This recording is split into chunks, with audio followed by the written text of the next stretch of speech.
And he was the only person who traveled to Lhasa twice. No other survey had gone Lhasa twice. Anybody else also, it is very difficult to reach Lhasa twice. His diary is full of information about this region. His last and greatest, next page, his last and greatest explorational trek was on the back of, this is Sargent White Brothers, next page. You can see, this is the Lhasa and Thok Jalong expedition, next please.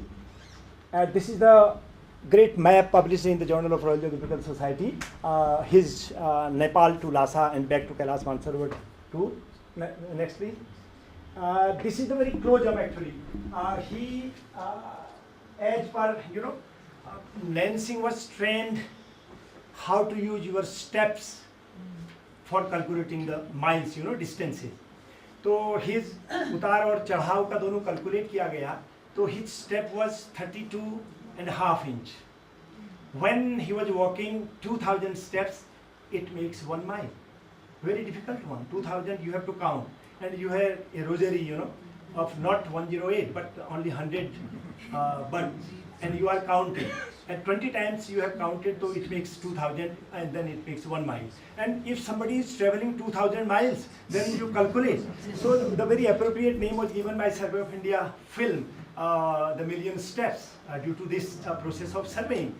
I can't say this is spying, because in a forbidden country, you have to opt for some kind of, technique of disguise, or technique which sometimes which is termed as spying, but which is a very practical kind of use of your wisdom for surveying a land where you are not allowed properly.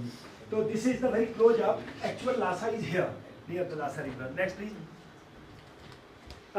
His last journey was on the Himalayan back, on the पीठ of, उसके नाम पर ही हमने किताब का नाम रखा था, एशिया की पीठ पर. From Dehradun to Leh to Lhasa to Guwahati to Calcutta and back. The party started from Leh in July 1874. They were dressed like lamas and prayer wheels in their hands, pronouncing Om Mani Padme Hum. He surveyed the lakes, the mountains, the mines, encounters with Khampas, and reached Lhasa 8 years and 10 months after his first visit. The news of his arrival to the forbidden city reached there, and he had to leave Lhasa within 2 days of his arrival.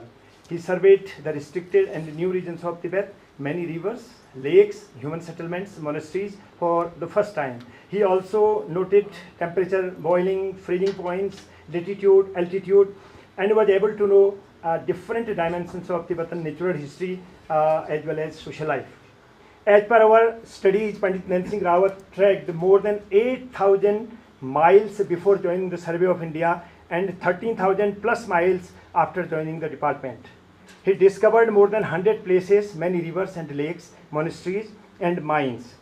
From Kishan Singh, Percy Brown to Sykes, Sven Clement Markham, George Yule, young husband, to Rahul Sankarayan and Pranavanand, all were inspired by him, and no one was able to overshadow him, even in the next century, 20th century, which became less of a explorational century, more it became a mountaineering kind of beginning of the century.